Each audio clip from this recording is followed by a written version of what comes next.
So we are talking about the not-so-subtly titled Kill 'Em All. This one by first-time director Peter Maltoa and stars, of course, Jean-Claude Van Damme. This actually stars his son as well, Chris Van Damme, and there is a fight scene between father and son. Little bit of nepotism there, but there you go. That doesn't hurt anyone, does it? So the story here, basically, is actually told from the perspective of a nurse. Now, it's quite a clever conceit, essentially.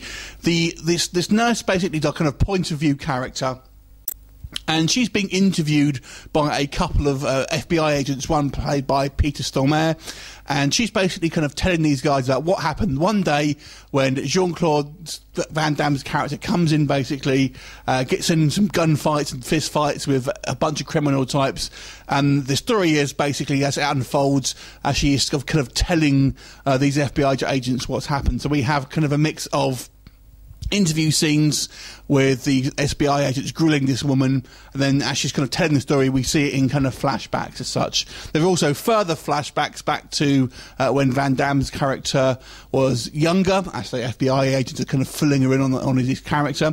I won't go into too much. This film does actually have a few twists and turns. I tell you, the film this reminded me of, and this is going to sound a bit weird because it's obviously such a well-regarded film, but it's The Usual Suspects. This film is basically like a low-budget action version of The Usual Suspects. Not a bad thing, you might say. So, what do I like about this film? Well, like I said, I did like the kind of the mix-up of the way this film is shot. It doesn't play like a traditional action film in some respects. So I quite like the idea of it, and it is fairly twisty and turny. So, although it seems on the surface like maybe a bit of a kind of, you know, baseless action film that's just kind of like any other kind of straight to DVD action film that you've seen, it does have a little bit more under the surface, which I thought was quite good.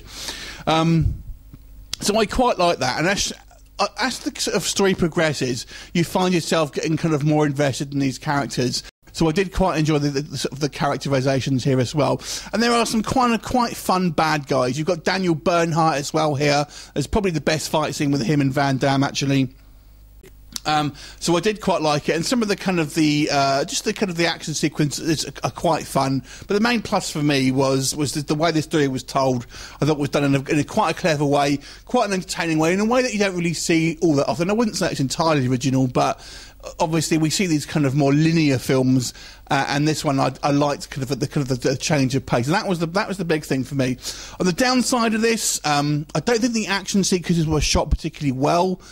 Certainly the kind of the fist fights, there's a lot of slow-mo. The Van Damme and Daniel Bernhardt one I kind of liked, but a lot of them seem over-reliant on kind of shaky cam and slow-mo, and they just, I don't know, the choreography didn't quite work for me. In particular, the fight between Van Damme and his son's character. You have to Google what he looks like. So, I don't know, maybe he was kind of just obviously trying to pull back on that one, who knows, but that one didn't seem quite as very convincing at all, if you ask me. And I've got to say, the beginning of this film was a little bit convoluted. You can't really tell what's kind of really going on until really the action happens. So I felt like the beginning of the movie didn't start out particularly well. You don't really know what's kind of going on.